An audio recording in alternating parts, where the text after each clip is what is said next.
Eu não subi ainda, mas vou subir as últimas gravações, porque estava na conta do pastor, e eu peguei os dados para entrar, mas não entrei ainda, então isso vai acontecer em breve. E eu queria ouvir o que aconteceu semana passada, quando eu não pude participar, e ainda não escutei, então eu vou ter que fazer isso. Mas hoje à noite nós vamos entrar no capítulo 2 e vou pedir ao pastor Lailton nos dirigir a Deus em oração, pedindo o auxílio dele para nós podermos entender melhor essa passagem.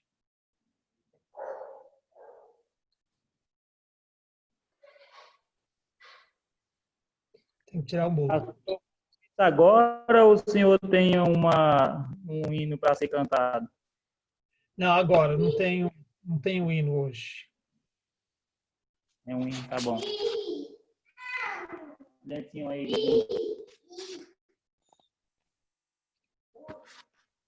Ó nosso Deus e amado Pai, estamos, Senhor, reunidos aqui nessa reunião online, ó Deus, por meios tecnológicos, mas queremos te adorar e aprender mais do Senhor com a sabedoria que o Senhor deu a cada irmão, que o Senhor ensinou para cada irmão durante a leitura da tua palavra, Senhor.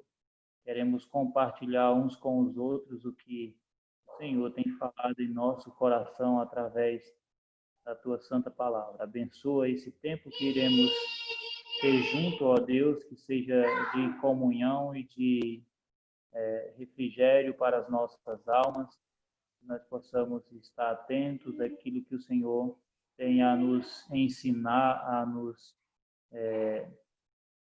consolar através da sua palavra, Senhor, até mesmo nos fazer felizes e alegres por todas as promessas que o Senhor tem para aqueles que te amam, para aqueles que o Senhor o salvou. Nós te louvamos pela dádiva e a graça de nosso Senhor e Salvador Jesus Cristo. Amém. Amém. Tá bom. Hoje eu acho que vai dar muita coisa que discutir e falar, mas antes de fazer isso, alguma observação? Vamos deixar as perguntas talvez para depois, mas alguma novidade, alguma coisa que tocou no seu coração essa semana que você quer compartilhar, de modo geral. Depois nós vamos versículo por versículo.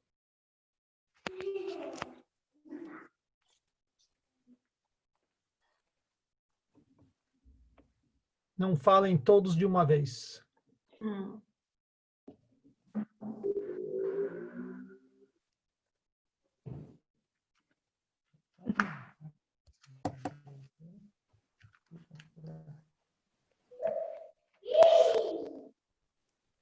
Bom, então vamos entrar.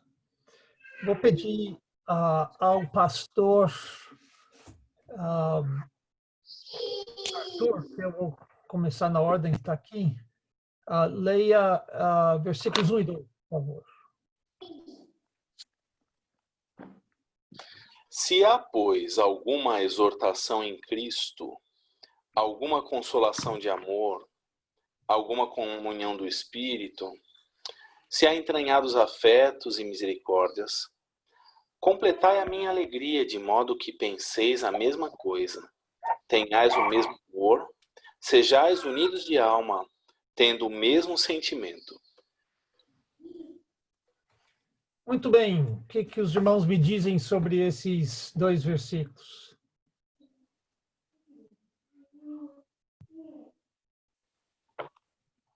Esse pois está se referindo a alguma coisa no passado. O que é? Está se referindo ao quê?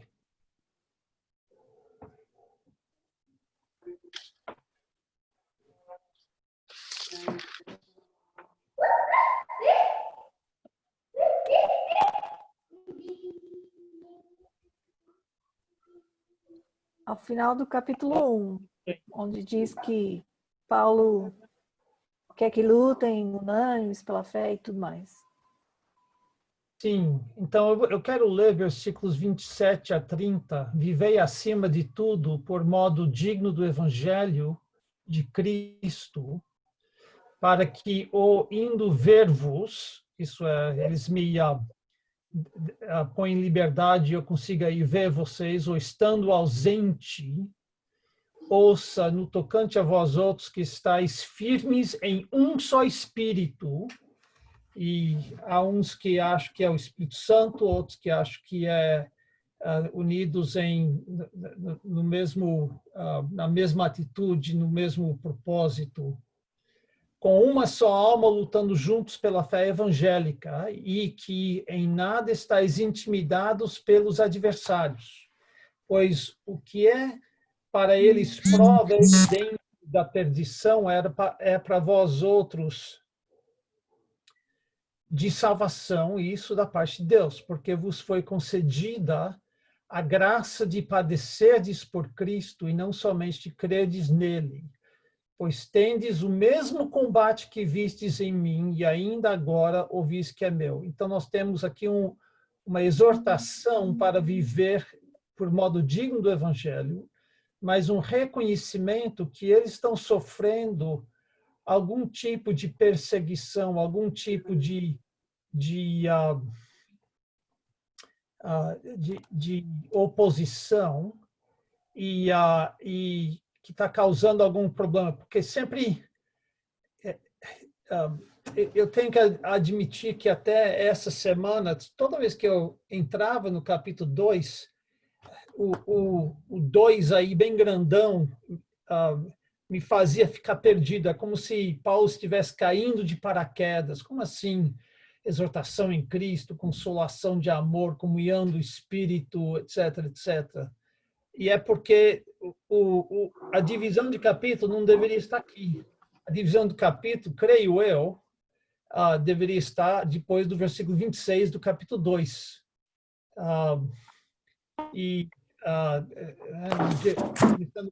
Eu acho que eles colocaram o lugar errado. E aqui é uma das passagens onde mais me desagrada a tradução da atualizada.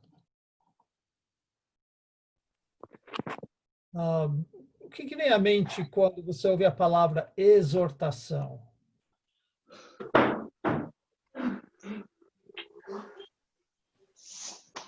Existe alguma exortação em Cristo?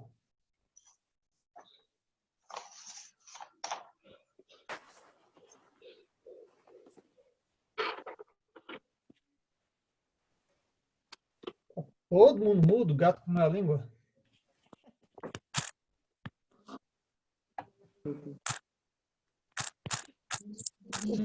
Tem que ser exortação. Quando alguém exorta você, ele está te elogiando, ele está te reprimindo, ele está te encorajando, ele está gritando com você, o que ele está fazendo? Geralmente é uma chamada de atenção, né? Sim. É o que a gente pensa logo de imediato. Sim, uma chamada de atenção, né? Vamos lá, para com isso. Alguma coisa assim. A palavra...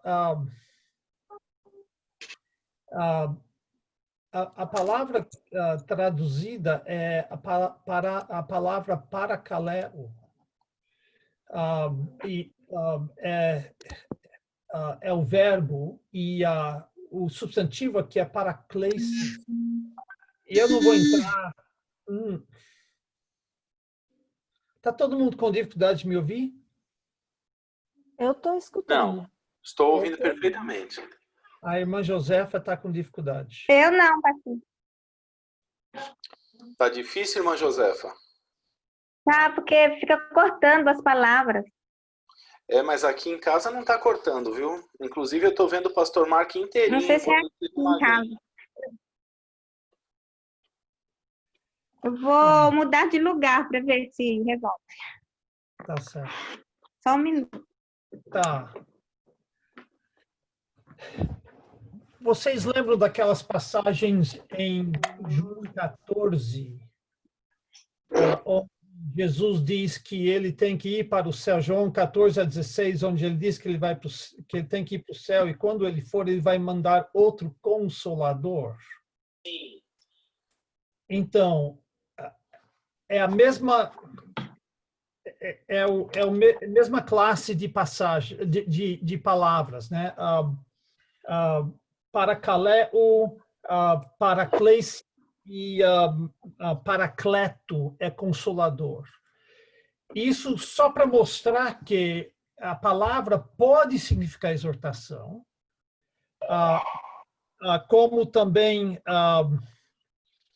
creio eu, aqui tem mais a ideia de encorajamento, porque no contexto faz mais sentido. Se existe algum encorajamento em Cristo, por que ele diz isso? Porque eles estão sofrendo, eles precisam de encorajamento. E onde é que você busca encorajamento?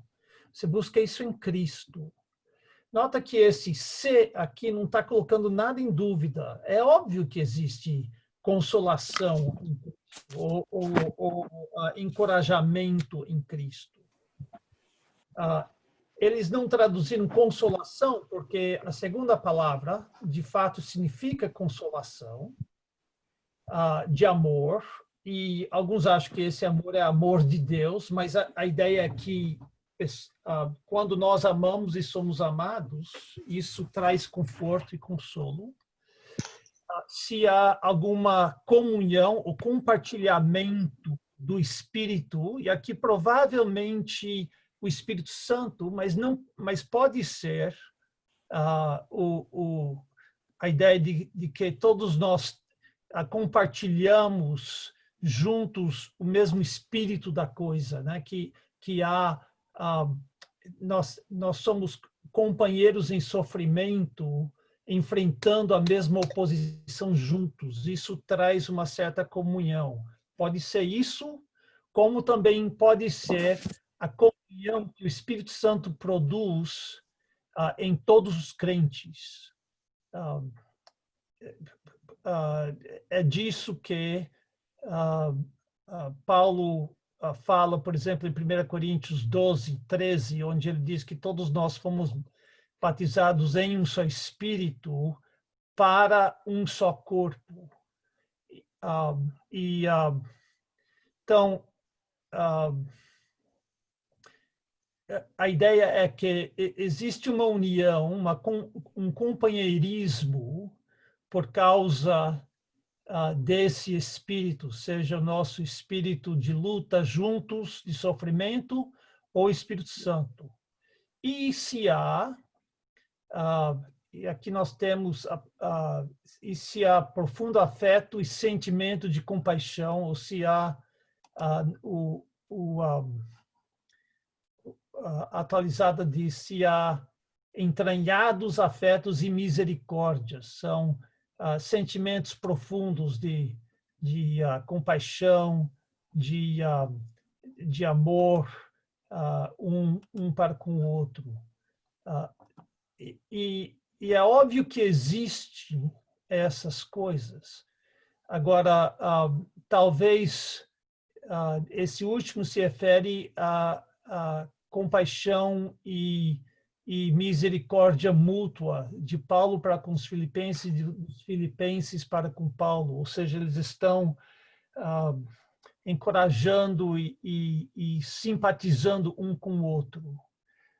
E o que traz essa ideia mais para frente é quando ele diz: completai a minha alegria. Completar no sentido que você está enchendo um copo, termina de encher esse copo de minha alegria. E de modo que, o que diz aí a sua versão? Versículo 2. Penseis a mesma coisa. Penseis a mesma coisa. Agora, se for ficarmos só nós dois falando, pastor Marco, eu vou aí no escritório do senhor e ainda vamos comer uma pizza juntos. Tá, pode pedir.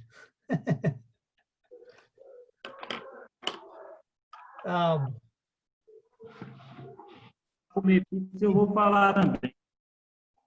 Tá.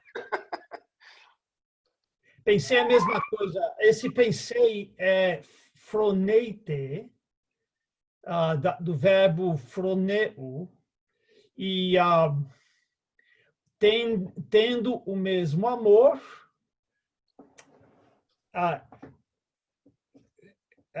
juntos em alma, aí nós temos o mesmo verbo de novo, froneu, que eles traduziram por que cargas d'água, não sei, mas traduziram tendo o mesmo sentimento.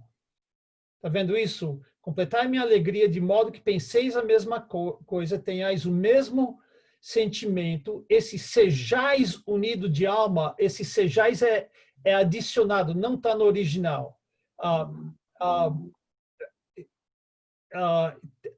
Tendo o mesmo sentimento, tendo o mesmo pensamento, pensando igual.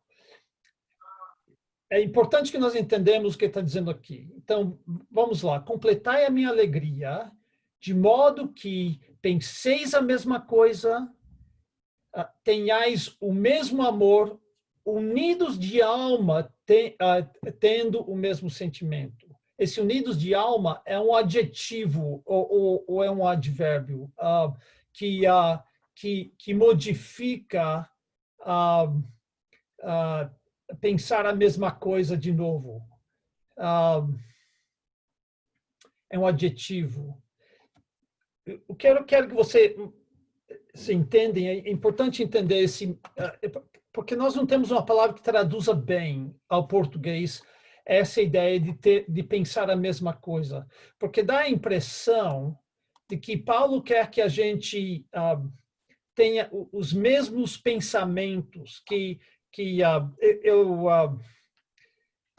quando eu estudei a nível de bacharel, não era incomum, e mais tarde, a nível de mestrado, não era incomum professores terem opiniões diferentes sobre algumas doutrinas.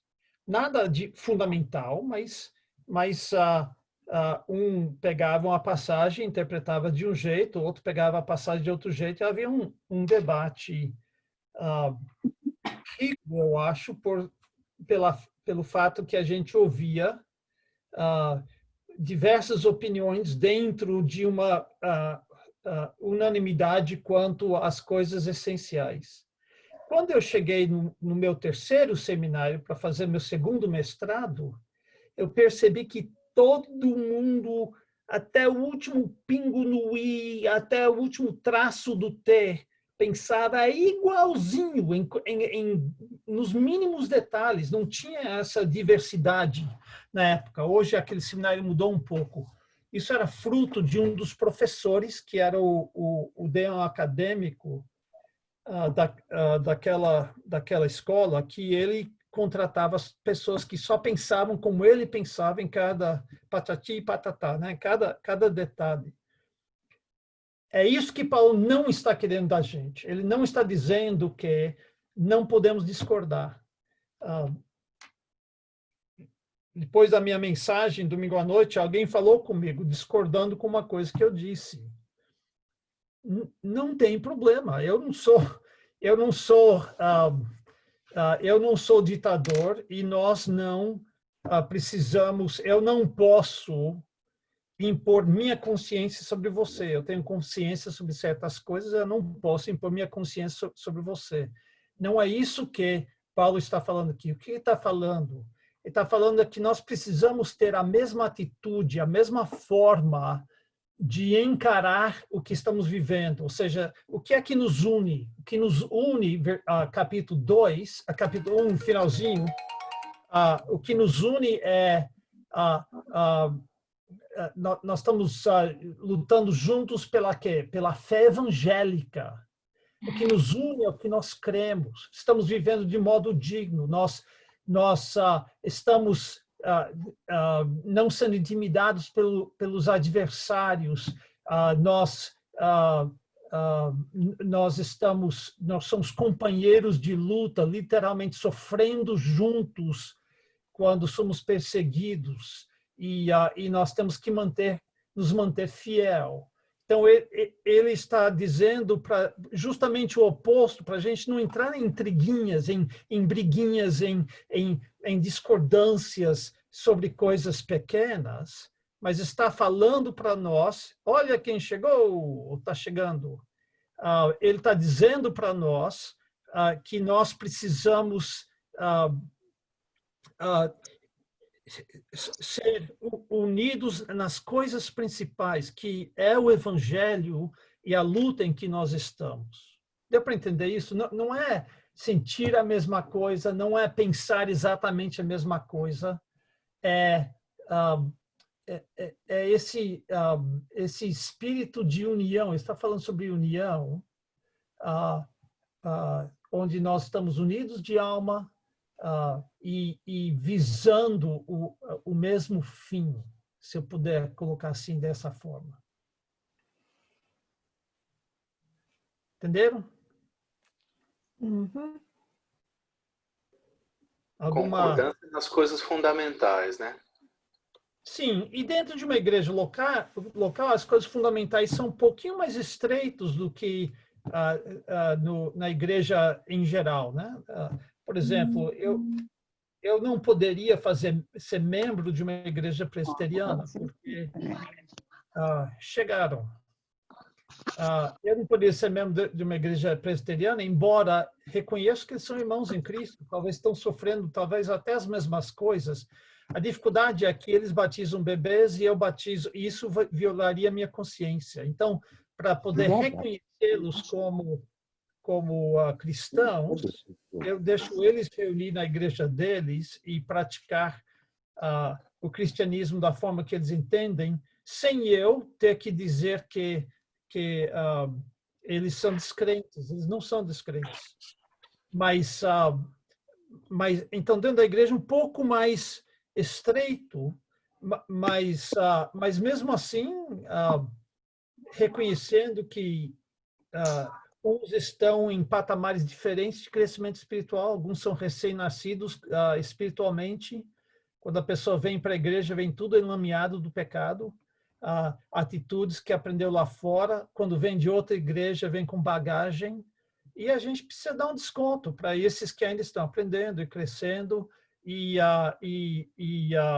uma coisa que eu tenho visto com muitos pastores jovens, quando saem do seminário, não aturam discordância. Eu lembro um pastor que ficou 2 anos na sua igreja, 3 anos, e já saiu. Eu falei, mas por que tão cedo? Mas a igreja não seguia minhas orientações. Ele tinha pregado sobre uma coisa uma vez e não tinha convencido as pessoas e achava que a igreja não estava seguindo ele e saiu. Né? A gente tem que dar tempo ao tempo, né? O pastor não é o ditador, e se eu falar alguma coisa que não é essencial ao evangelho ou essencial à fé cristã, e vocês falam, não, eu acho que eu discordo com o pastor Mark, vem conversar comigo. Eu não vou castigar você, não vou colocar você de fora. Eu tenho que pregar o que eu acho que a palavra de Deus me ensina, né? Então, você não vai me achar ensinando algo que eu não acredito. Mas, por outro lado, nós entendemos que há um certo jogo de cintura, um certo variedade, mas quanto às coisas essenciais, principais, o evangelho, o que é que nós estamos tentando fazer com a igreja, tem que ter unanimidade. Nós temos que lutar juntos, com o mesmo fim, o mesmo propósito. Deus abençoe. Então, eu estava lendo o livro todo uma vez essa semana, né? Uhum. E no primeiro capítulo, onde ele diz que, no versículo 9, essa é a minha oração, que o amor de vocês aumente. E aí, no final, onde ele fala para aquelas 2 mulheres parar de brigar e tudo mais. Mas será que essa ideia de ter o mesmo sentimento, ser unidos em pensamento, é um dos temas da epístola toda? Que talvez esse era o certeza, problema da igreja em Filipos que ele estava querendo consertar. Eu acho que sim. Talvez não tinha chegado ao ponto de faccionismo que a igreja em Corinto tinha. Aham. Mas sim, era um dos problemas deles. A região de Olímpia, São José do Rio Preto, é muito, muito quente. E o pior mês é outubro.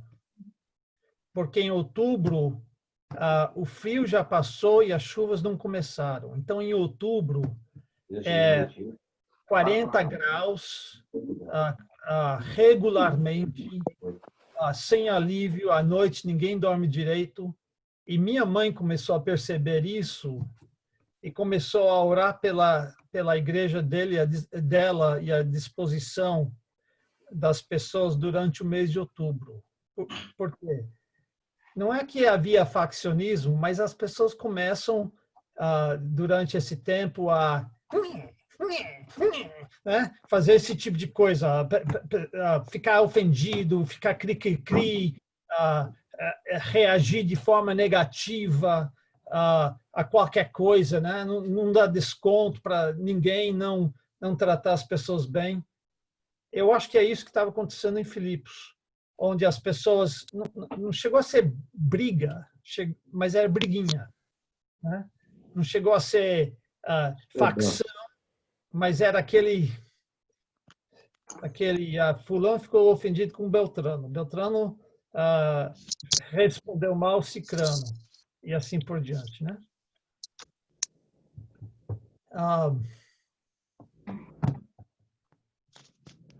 Agora mudaram. Será que ele estava pensando em Cítica e Evódia aqui nesse pensar da mesma forma? Com certeza, mas eu diria não só eles, não só elas, né? Com certeza elas estavam na mente dele, mas eu acho que era um problema meio generalizado. Vamos para versículos 3 e 4. Vou pedir para a Emaneia ler os versículos 3 e 4. Nada façais por contenda ou por vanglória, mas com humildade cada um considere os outros superiores a si mesmo. Não olhe cada um somente para o que é seu, mas cada qual também para o que é dos outros. Esse último, se você interpretar erradamente, vai dar permissão para todo mundo ser xereta, né? Não fica olhando para as suas coisas, mas fica colocando o nariz nas coisas dos outros. Mas não é isso que ele está dizendo, não. Eu cheguei a ouvir uma vez, pastor, que isso aí era um mandamento paulino para a gente ser fofoqueiro. Não é. Amém, né? Glória a Deus que não é. Mas veja porque eu digo que ele está falando de união, de ter a mesma visão, o mesmo fim. Porque aqui é o lado negativo da coisa. É quando você faz as coisas por partidarismo. Partidarismo é quando você... estou tentando achar o verbo... Toma parte de determinadas coisas. Quê? Toma parte de determinadas coisas e assume que a responsabilidade como sendo dele mesmo. Sim. No grego, a ideia é literalmente ambição egoísta. Nada façais para se colocar na frente dos outros. Entendeu? Para você subir, ser mais importante do que os outros. E Tem uma expressão que a gente usa muito aqui no Brasil, que é puxar a brasa para a nossa sardinha. Isso seria o que o apóstolo Paulo falou, partidarismo, né? Sim, exatamente. Partidarismo talvez um pouco forte, pela ideia aqui, mas a ideia é que na igreja sempre tem aqueles conflitos que surgem de pessoas querendo ter a primazia, né? Eu queria que a minha vontade prevalecesse, eu queria fazer do meu jeito. E muitas das brigas e das intrigas que tem na igreja, essas intriguinhas, mas eu queria pintar a sala azul e fulano foi lá e pintou cinza, né? Esse tipo de coisa. Eu queria dirigir eu queria ser superintendente de escola dominical, mas elegeram fulano de tal para ser. Então, é isso que está dizendo. Ou vanglória tem o mesmo sentimento, né, de fazer para você poder contar vantagem das coisas que você faz, mas por humildade. Interessante, eu tenho lido recentemente, li recentemente um livro sobre virtudes e o que Aristóteles achava sobre virtudes. E humildade, para ele, era um vício, não era uma virtude. Ele está falando sobre a atitude de uma pessoa escrava que sempre deixa os outros pisar em si mesmo, que nunca toma iniciativa, nunca defende seus direitos, ele leva as coisas meigamente, sem nunca...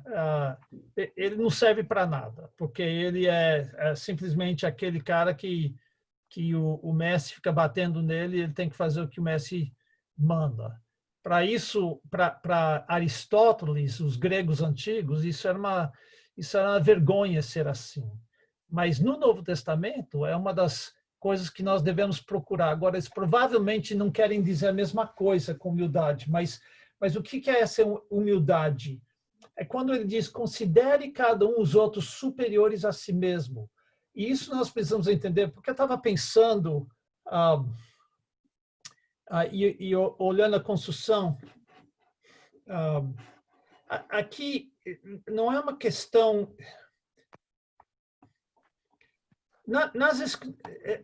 o que eu posso dizer?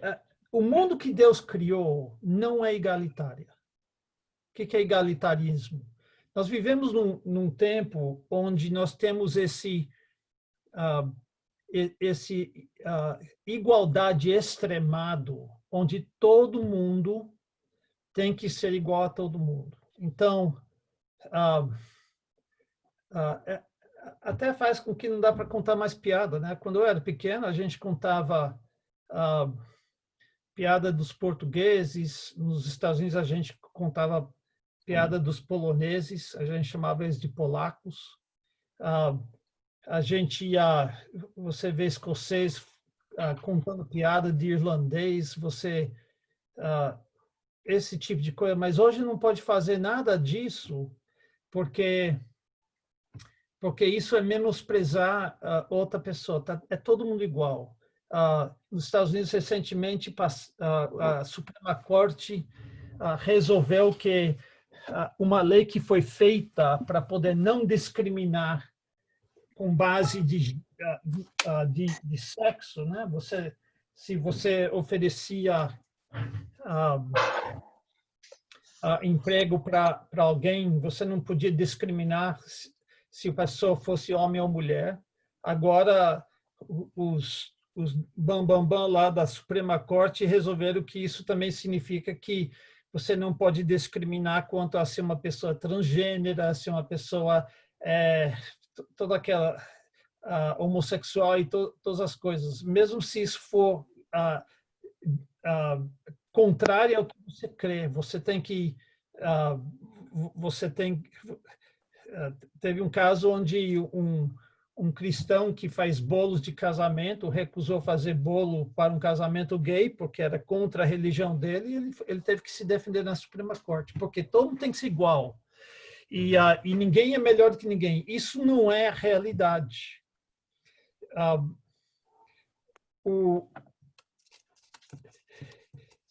dentro do nosso grupo hoje à noite, eu tenho certeza absoluta que ninguém tem tanto estudo e tanta erudição quanto eu tenho. É um fato da vida. Deus me deu essas oportunidades, né? Minha esposa estudou tanto quanto eu estudei, embora ela estude bastante. Agora, o que Paulo está dizendo aqui é que isso não faz de mim melhor do que os outros. Eu não posso exigir, por ser uma pessoa mais erudita, mais estudada, eu não posso exigir tratamento superior aos demais. Eu não posso procurar os melhores bancos na igreja, as maiores honras na igreja, procurar sempre puxar a sardinha para o meu canto. É isso que ele está dizendo. Não que eu tenha que sair e mentir e dizer que eu sou que eu não sou muito estudado e me colocar no mesmo nível de estudo. Por outro lado, quando chega a questões de construção, o pastor Arthur até falou para mim domingo que parece que eu entendo um pouco mais de como baixar esses vídeos da internet e subir, mas se chegar a hora da linha e do prumo, que ele ganhava de mim, e ganha mesmo. Eu nunca construí uma parede reta que não fosse torta. Eu já tentei fazer e eu não consigo fazer. Minhas paredes parecem, meus muros parecem um S. Eu sei a teoria e não sei colocar na prática. Isso não faz dele melhor do que mim, não me faz melhor do que ele. Cada um de nós, e essa é a beleza do corpo de Cristo. Cada um de nós tem habilidades e práticas e talentos que acrescentam para o corpo de Cristo, que unem. Agora, se eu tento sempre procurar primazia, e é isso que significa, não tenha cada um em vista o que é propriamente seu, eu não devo sempre estar procurando aquilo que é melhor para mim. Eu tenho que colocar os interesses dos outros acima dos meus próprios interesses. É isso que ele quer dizer quando ele diz, considerando cada um os outros superiores a si mesmo. Eu tenho que colocar os interesses e as necessidades do meu próximo, mesmo que eles não tenham a erudição que eu tenho, mesmo que eles não tenham o entendimento que eu tenho que colocar seus interesses acima dos meus. Eu tenho que procurar aquilo que é melhor para você, mais do que aquilo que é melhor para mim. Pastor, você ergueu a mão? Então, eu sei que o irmão gosta da participação da gente e eu estou fazendo uma interrupção aqui. Isso é uma coisa, às vezes, que é comum dentro das igrejas, né? Onde tem pessoas, nós temos essa inclinação pecaminosa, e ela é natural, infelizmente, de colocarmos o nosso interesse e nossa satisfação pessoal acima do interesse dos demais irmãos. E acredito que é exatamente isso que o apóstolo Paulo está falando, né? O irmão que já tem um pouco mais de experiência com igrejas, está no Brasil eu ia brincar há séculos, mas não é exatamente isso, né? Tá no Brasil desde do final da década de 70.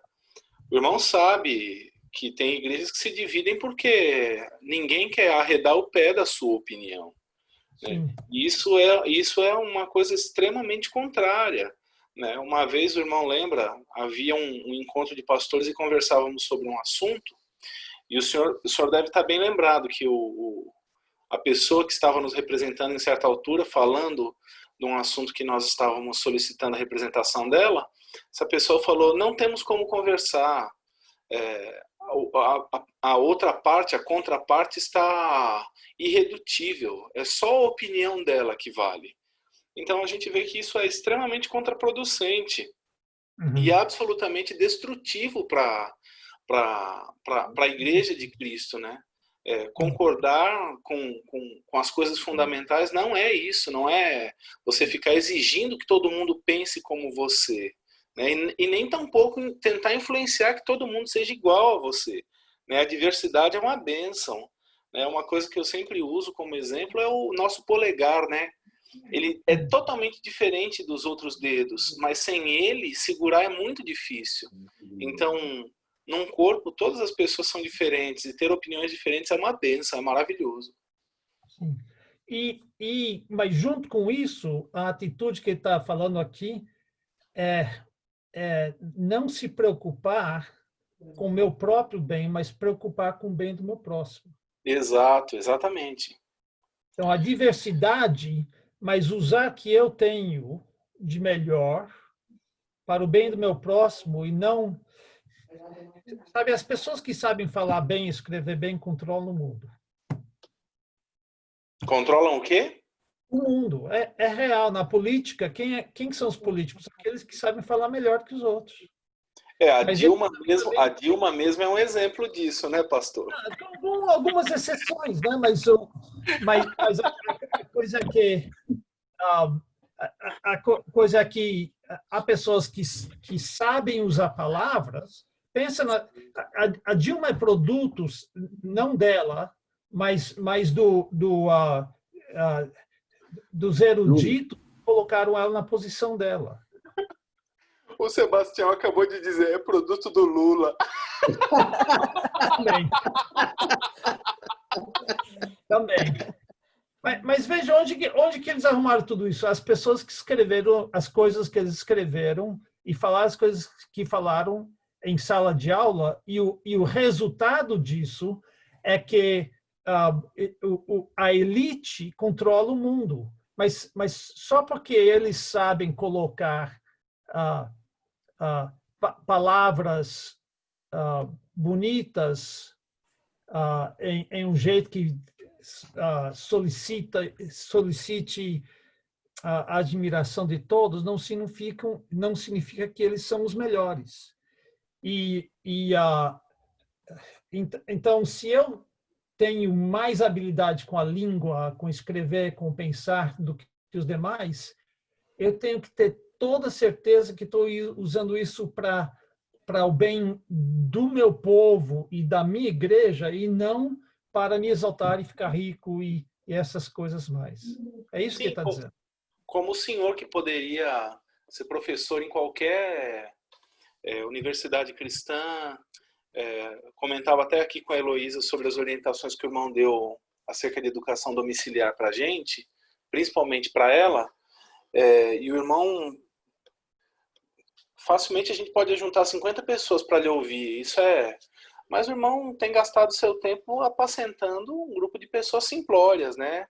Dentro de círculos não tão formados, e o irmão não fica se levantando no meio de nós dizendo, eu sou tal, eu sei tal coisa, eu faço isso, eu faço aquilo, minha mente é brilhante, só para chamar a atenção para si. Na verdade, o irmão compartilha esse conhecimento para que todos cresçam. Isso é uma coisa... E esse é um exemplo, né? Não estou bajulando o senhor não precisa disso, mas esse é um exemplo do que fazer com as bênçãos que Deus tem dado, né? Um é melhor no prumo, outro é melhor no livro, outro é melhor nos relacionamentos, e assim a gente vai somando os esforços pelo bem do outro, um ao outro, né? Eu não estou querendo me colocar como o Bambambam, o exemplo aqui, eu só estou querendo mostrar que é possível, nas áreas que nós somos superiores, a usar isso para nos enriquecer, para impor nossa vontade, para fazer essas coisas para o nosso bem. E Paulo está dizendo que nós não devemos buscar o nosso bem e o nosso avanço, mas devemos buscar o bem e o avanço dos outros. É nesse contexto que nós chegamos à passagem que está deixando o pastor Lailton acordado desde que nós falamos no livro de Filipenses. Não é? Ah, É aqui, eu estou chamando a atenção aqui. Diga, irmão Sebastião, fala. Não, é coisa aqui em casa. Nós estamos aqui em Carapicuíba. Ah, tá bom, tudo bem. tá. Então, veja o versículo 5. Eu vou ler. Vou ler até o versículo 8. Tende em vós o mesmo sentimento que houve também em Cristo Jesus, pois ele, subsistindo em forma de Deus, não julgou como usurpação o ser igual a Deus, antes a si mesmo se esvaziou, assumindo a forma de servo, tornando-se em semelhança de homens e reconhecido em figura humana, a si mesmo se humilhou, tornando-se obediente até a morte e morte de cruz. A primeira coisa que você tem que ver é: tende em vós o mesmo sentimento, é o nosso verbo de novo. Pense a mesma coisa, ou pense como Cristo pensou. Então, eu estava usando o meu exemplo. Eu sou uma pessoa com 2 mestrados, um pouco mais de erudição que os irmãos, e eu estou dizendo que eu devo usar o que eu tenho para o bem dos irmãos. Mas quer um exemplo mesmo disso? É o exemplo de Jesus Cristo. Esse é o ponto dos versículos que nós acabamos. Será que tem alguém que tinha mais do que ele? O que está dizendo é que ele, quando tudo começou, quando o mundo começou, ele existia, e ele existia como Deus. Ele era igual a Deus. Mas que ele resolveu não ficar agarrado a esta igualdade, mas ele se derramou, ele se esvaziou e se tornou um servo. Espera aí. Qual é o tchan de Deus? Qual é a essência da divindade? A essência da divindade é que ele manda em tudo. Não é? Não tem... se Deus julgar uma coisa, ele diz é A, não tem ninguém que vai dizer para Deus, não, é B. Se Deus diz você está condenado e você vai para o inferno, para a eternidade, quem é que vai levantar contra Deus? E para quem que você vai apelar? Um juiz de mais alto calão, mais alta estatura do que Deus? Deus é o rei absoluto do universo. Ele criou tudo para o seu bel prazer. A essência da divindade é a soberania, por isso que existe apenas um Deus. Ele não tem que discutir com ninguém, ele nunca perde para ninguém, no final das contas ele ganha. E Jesus era tudo isso, mas resolveu abrir mão disso e se tornar um servo. Já viu alguma coisa mais oposta de Deus do que um servo, do que um escravo? Então, Deus Jesus Cristo, que é o Senhor de todos, se tornou servo de todos. E aqui me parece, eu não sei se você já leu o livro de Jonas, o primeiro capítulo, quando Deus manda ele para Nínive. Aí você tem uma série de descidas. Ele desceu para Jopa, desceu para o navio, desceu para o fundo do porão do navio. Ele ficou descendo, até chegar no porão do navio, e finalmente ele foi jogado no mar e desceu até a barriga da baleia, do peixe grande. Ele ficou descendo, descendo, descendo. Pois bem, aqui nós temos Jesus Cristo, que está no ápice, ele subsistindo como Deus, igual a Deus, abandonando tudo isso e se esvaziando, se derramando. Primeiro ele assume a forma de servo, depois ele se torna semelhante aos homens, depois ele é reconhecido em figura humana, depois ele desce mais um pouco e se humilhou, não qualquer um, mas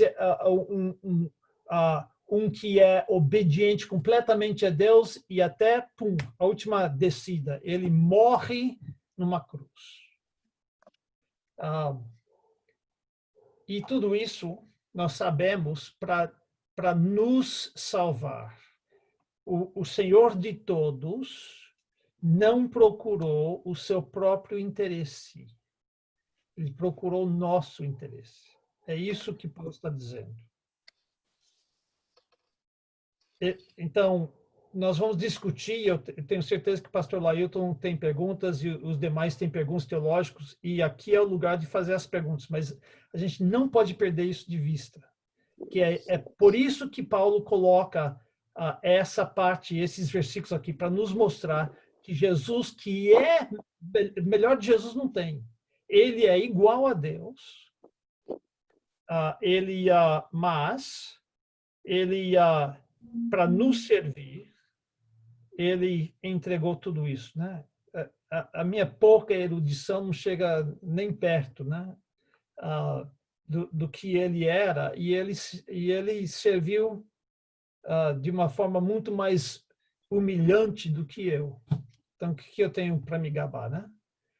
E ele está colocando Cristo como o sumo exemplo daquele que procurou o bem dos outros. Vamos lá, então. Quais são as perguntas ou observações que os irmãos têm sobre versículos 5 a 8, antes de eu falar mais algumas coisas?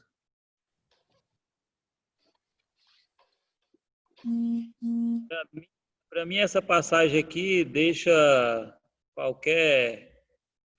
qualquer pensamento arrogante do crente debaixo do tapete, ou mais baixo do que planta rasteira, né? Porque você querer e pensar que é alguma coisa, é só você olhar e você sabe que esse seu pensamento está te fazendo, na verdade, é não ser nada.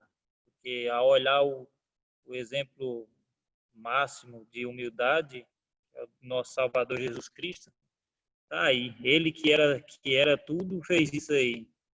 Nós vamos querer entrar na igreja em tapete vermelho, é muita petulância nossa, é muita bobagem pensar que somos grande coisa na igreja, né? O que os irmãos precisam de nós, que coisa. Que Cristo está dizendo, ó. Paulo, o pastor já explicou tudo direitinho aí. Mas Paulo está dizendo, pensem e façam como Jesus Cristo. Seja não vai querer ser o grande, porque grande é ser como Cristo. Sim.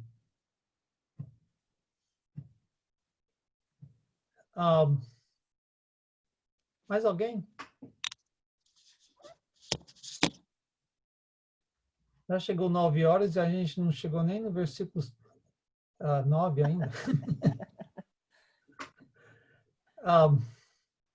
Eu quero só explicar. Quê? A culpa é do Lailton. Não é não, eu que falei muito. Eu estou quietinho. A culpa é minha mesmo. Eu só quero explicar algumas palavras aqui.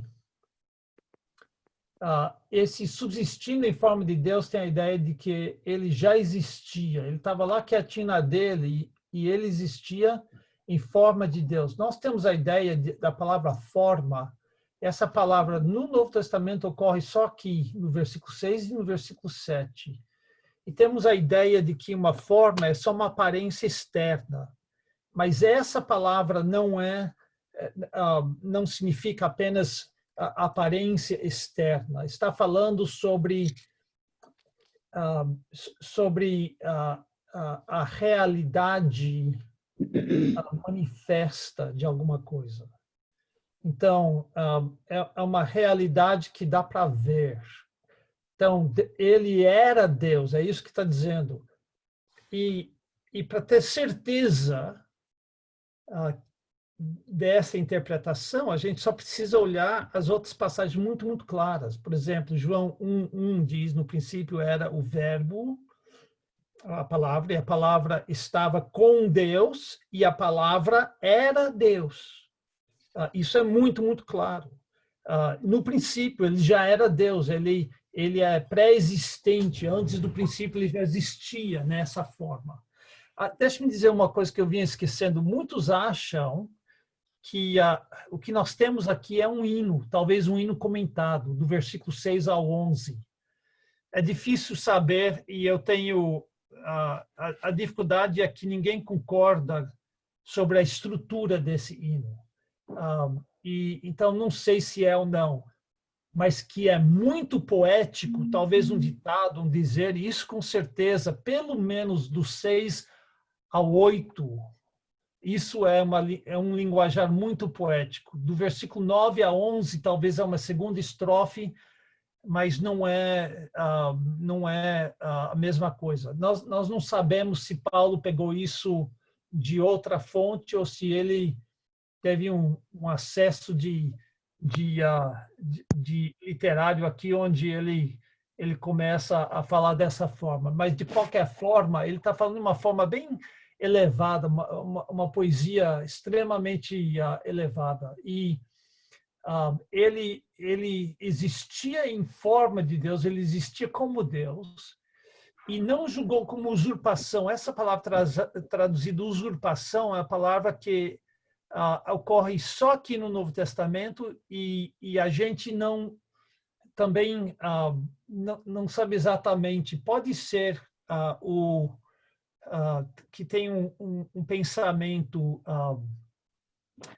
ativo e não julgou como algo a roubar ou algo a usurpar, o ser igual a Deus, ou pode ser de forma passiva. Ele não julgou como algo a ser apegado, a ficar apegando a sua igualdade com Deus. Essa segunda interpretação é melhor, por quê? Porque ele era Deus, não seria usurpação, não seria roubo, não seria falsa ambição ele dizer eu quero ser igual a Deus, porque ele já era. O que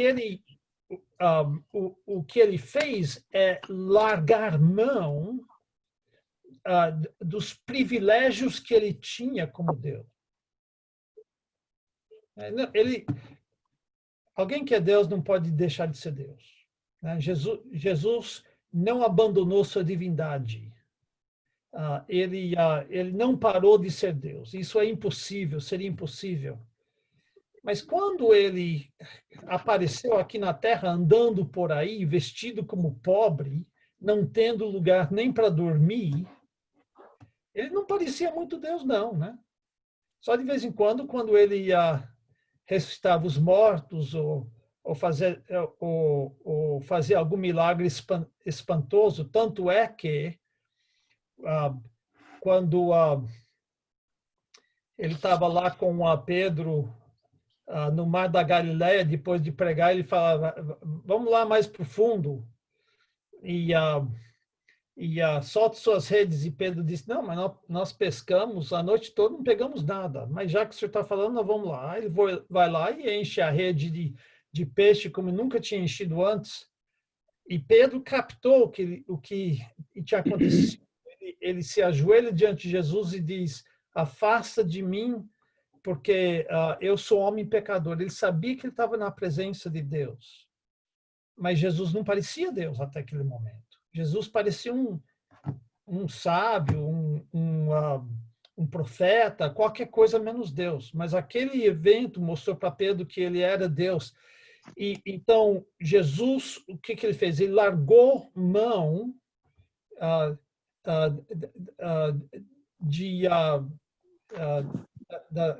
das suas prerrogativas divinas, mas não de ser Deus. Ele entrou no mundo à paisana, poderíamos dizer assim. Pastor, Oi.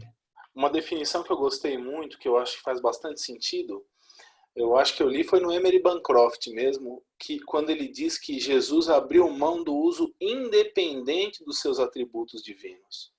Aham. E isso sempre foi sempre sempre foi a definição que eu aprendi isso talvez foi no Bancroft. Eles falavam assim que quando ele se esvaziou, ele esvaziou-se do uso independente dos seus atributos. Eu tenho problemas com isso, com essa colocação. Vou dizer por quê. Primeiro, eu quero dizer aos irmãos o seguinte: que quando nós entramos nessa parte, a relação de Pai, Filho e Espírito Santo, e a relação da parte divina de Cristo com a parte humana de Cristo, nós entramos em conceitos onde anjos temem andar. Nós somos finitos e nossas mentes não conseguem, pelo menos não restringido pelo pecado e morando aqui sobre a terra, nós não podemos compreender tudo de uma forma.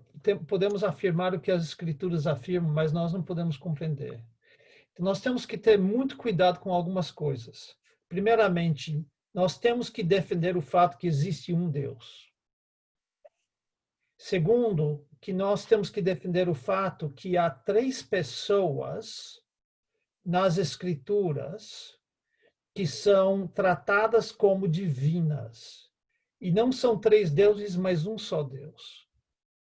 Então nós temos e não são apenas forças, mas são pessoas divinas, cada qual agindo dessa forma. Então você tem um só Deus que existe em 3 pessoas, que os antigos dizem são coiguais, coeternos, Consubstanciais.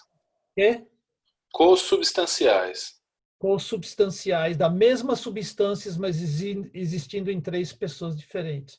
Mas não podemos confundir as pessoas. O Pai não é o Filho não é o Espírito Santo. Uma grande heresia é uns que acham que às vezes ele aparece como Pai, às vezes como Filho, às vezes como Espírito Santo. Mas pensa de Jesus Cristo no jardim de Getsêmani, orando para o Pai: Pai, afasta de mim esse cálice.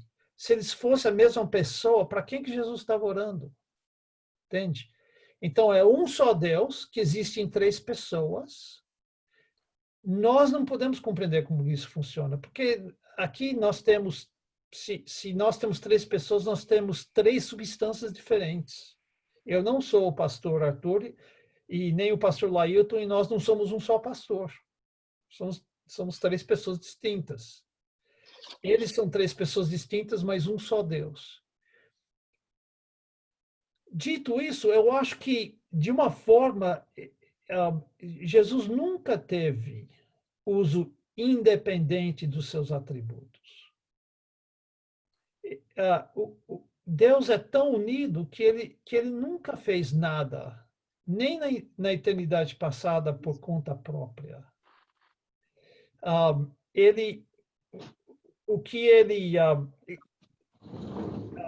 Esse se esvaziou, também não precisa. O problema é que todo mundo quer saber se esvaziou do quê. Paulo não está pensando dessa forma. Ele se esvaziou de si mesmo. Ele se esvaziou, é uma metáfora, ele se esvaziou das suas prerrogativas, da sua pessoa, ele se derramou pelos homens. Essa é a ideia. Mas eu entrei nessa discussão pela porta dos fundos, porque ele não precisava usurpar ser igual a Deus, porque ele era Deus. O que ele fez ele soltou suas... ele não ficou agarrado a essa igualdade. Não, eu sou Deus, você vai me tratar como Deus. Ele se tornou servo. Esse é o ponto da passagem. Que é o oposto de Deus, né? Ele não exigiu, continuou exigindo ser servido como Deus, mas ele serviu como servo. Nota que no versículo 6, subsistindo em forma de Deus, ele assumiu a forma de servo, a mesma palavra, e ele se tornou em semelhança de homens. Por que semelhança? Ele era homem de fato, mas ele não era completamente como nós, porque ele não tinha pecado. Então, colocando essa semelhança de homens, ele pode dizer que tinha uma diferença, sim. A diferença é que ele era homem de verdade, mas que e parecia, conversava, andava, sofria dor, sofria fome, sofria sede, cansaço, tudo isso que nós sentimos, ele sentiu, mas ele nunca pecou. E ele tinha uma figura humana. Então, falando teologicamente, sem deixar de ser Deus, ele acrescentou uma segunda natureza. Uma segunda natureza não é uma segunda pessoa, ele era uma pessoa só, mas que tinha elementos divinos e elementos humanos em sua uma pessoa. Mas quando ele decidia andar sobre a água, ou quando ele disse, eu estou com fome, era a pessoa Jesus Cristo que estava dizendo isso, querendo isso. Como é que isso funciona, não sei. Meu professor que faleceu, ele tinha uma barra de ferro, mais ou menos desse tamanho assim, e ele mandou alguém soldar um clips enorme nessa barra de ferro. Então, ficava mais ou menos assim, né? Mais um clips bem maior, numa barra de ferro, assim, ficava soldado. Ele disse, olha, você pode... Isso é mais ou menos a união das naturezas de Cristo. Você pode distinguir as duas naturezas.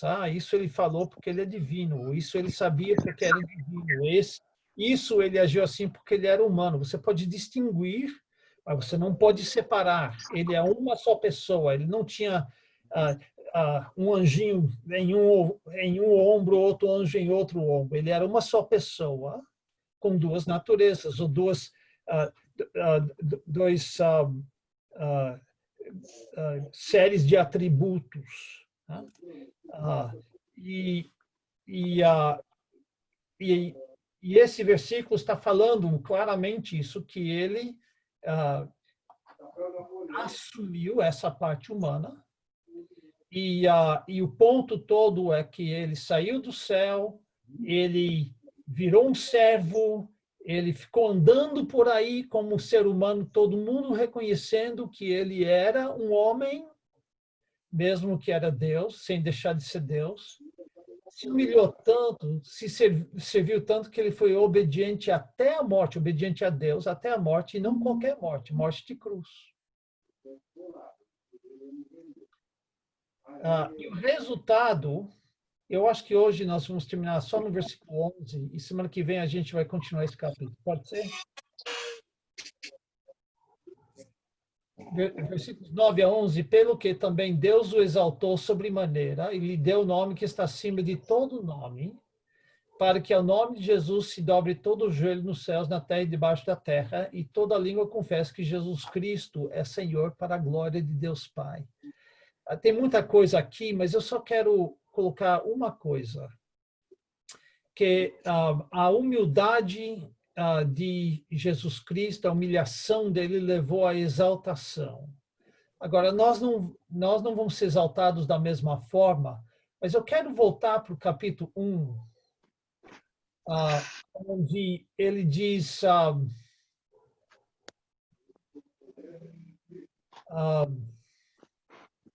versículo 27, viver acima de tudo por modo digno do evangelho de Cristo, para que, ou indo ver-vos, ou estando ausente, ouça no tocante a vós outros, que estáis firmes em um só espírito, como uma só alma, lutando juntos pela fé evangélica, e que em nada estáis intimidados pelos adversários. E aqui eu quero que os irmãos vejam, pois o que é para eles prova evidente da perdição, é para vós outros da salvação, e isso da parte de Deus. Cristo é a prova disso. que quando ele foi pregado na cruz, era prova evidente de que ele era charlatão, que ele era um falso mestre e que ele estava sendo destruído. Mas isso, na verdade, foi salvação, porque ele ressuscitou. Então, Paulo está dizendo, hoje nós servimos, não que um dia vamos parar, vamos procurar o bem do outro, vamos servir o exemplo de Jesus Cristo e em tempo devido ele nos exaltará, como ele exaltou a Cristo.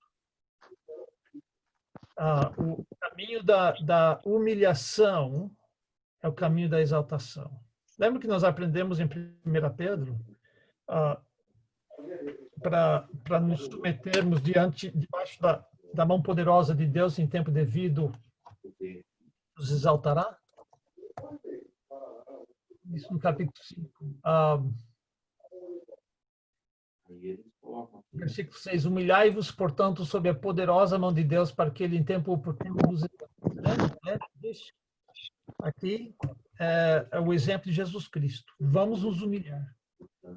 Vamos servir uns aos outros. Vamos buscar o que é dos outros e não o que é nosso. E, em tempo devido, Deus vai nos exaltar como ele exaltou a Cristo. Quando eu fico pensando naquela passagem, eu penso no fato que todo joelho, todo joelho se dobrará e todo nome confessará que Jesus é Cristo, que Jesus Cristo é Senhor. Ou você faz isso voluntariamente agora, ou você faz isso obrigado depois. Mas ninguém escapa. Todo joelho vai se dobrar diante de Jesus Cristo. Toda língua há de confessar que Ele é o Senhor. E quem recebe a glória? Deus, o Pai. Deus, Pai. Mais alguma coisa a acrescentar? Pergunta a responder? Semana que vem nós vamos voltar para o capítulo 2, que tem... Não deu nem para fazer metade do capítulo. Seu coração não sair exaltando, regozijando em Jesus Cristo, depois de pensar e meditar sobre isso, é que você tem um coração de pedra, né? Alguém? Senão, parece que o gato comeu a língua. Hoje à noite só eu estou falando. Eu estou decorando o capítulo 17 de João, o Evangelho, e é interessante, eu fico lembrando toda hora quando eu vejo uma parte aqui, eu lembro dos versículos lá, lá ele pede ao Pai que glorifique a ele. Aqui Paulo está dizendo que Deus já o exaltou sobremaneira, ele deu o nome que está acima de todo nome. Sim. Ele está fazendo aqui uma oração sacerdotal lá, o capítulo 17, é muito interessante, né? Sim. Ele diz também que todas as coisas dele é do Pai e que todas as coisas do Pai é dele. Não tem como a pessoa negar, não é, Cristo não é Deus. Uma vez uma senhora, testemunha de Jeová, tentou me convencer de que ele não era Deus. Eu perguntei se ela tinha filho, ela disse que tinha. Aí eu falei, e seu filho é humano ou é qualquer outra coisa? Ela disse que era humano. Eu falei, então filho de humano é humano, mas filho de Deus não pode ser Deus. Essa mulher ficou tão brava que ela me esconjura até hoje.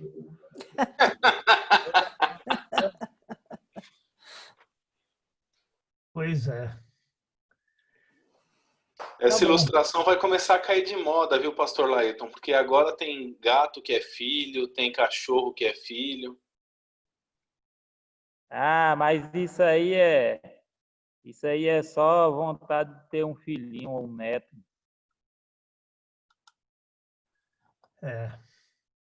Na nossa família mesmo tem um cachorrinho que até os nossos estudos bíblicos, eventualmente, ele assiste. Chega a ser até engraçado. Mas eu sei que ele não é humano, viu? E que a dona dele também não é cachorro. E o pastor Arthur decidiu crescer a família também criando um rato. Não, não, senhor, mas não são meus parentes. É brincadeira. Tá bom, irmão. São tolerados. Tá bom. Boa É noite. melhor criar pulga, irmão. É melhor criar porco. Boa noite, irmãos. Deus abençoe. Boa noite para todos. Boa Tchau, tchau. noite. Boa noite, irmãos. Boa noite, dona Terezinha, seu Sebastião. Boa noite a Boa todos. noite, irmão. Boa noite. Anilda. Boa noite, sogra. Boa noite, Mafra. Dois de novo. Boa noite, Obrigada pelo pastor. convite. Boa noite, Mafra. Boa noite, Mãe É Terezinha. bem-vinda, dona Valdice. A senhora é sempre bem-vinda. Obrigada.